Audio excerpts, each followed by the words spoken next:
સુરત મહાનગરપાલિકાની આગામી ચૂંટણીને ધ્યાનમાં રાખીને ભાજપ દ્વારા પોતાનું ભવ્ય સંકલ્પ પત્ર જાહેર કરવામાં આવ્યું છે. રાજ્યના નાણામંત્રી કનુભાઈ દેસાઈની પ્રેરક ઉપસ્થિતિમાં આ સંકલ્પ પત્ર લોન્ચ કરાયું છે, જેમાં સુરતને 24 કલાક પાણી, સ્માર્ટ શિક્ષણ અને આંતરરાષ્ટ્રીય કક્ષાનું મનોરંજન હબ બનાવવાની અનેક મહત્વાકાંક્ષી જાહેરાતો કરવામાં આવી છે.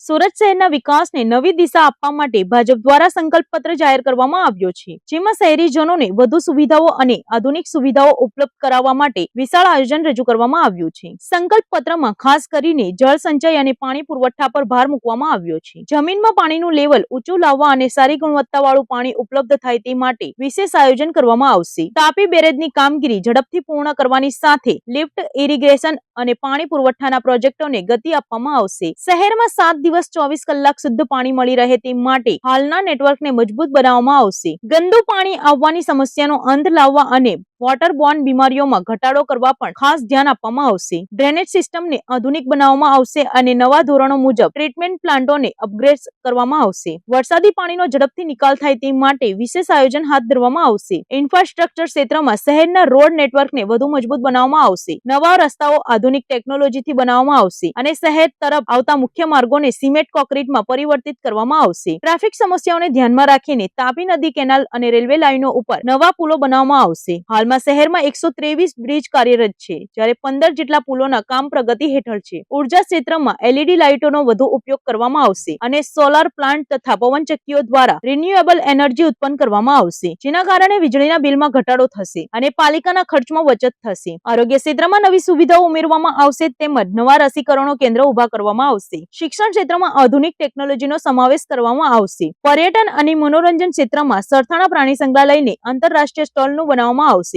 અને શહેરમાં એમ્યુઝમેન્ટ પાર્ક ઉભું કરીને સુરતને પશ્ચિમ ભારતનું મનોરંજન હબ બનાવવામાં આવશે. તેમજ ધોરણ 1 થી લઈને કોલેજ સુધીનું સળંગ શિક્ષણ વ્યવસ્થિત કરવામાં આવશે અને ઓલિમ્પિક સ્થળના તરવૈયાઓ માટે આંતરરાષ્ટ્રીય કક્ષાનું સ્વિમિંગ પુલ બનાવવાની જાહેરાત પણ કરવામાં આવી રહી છે.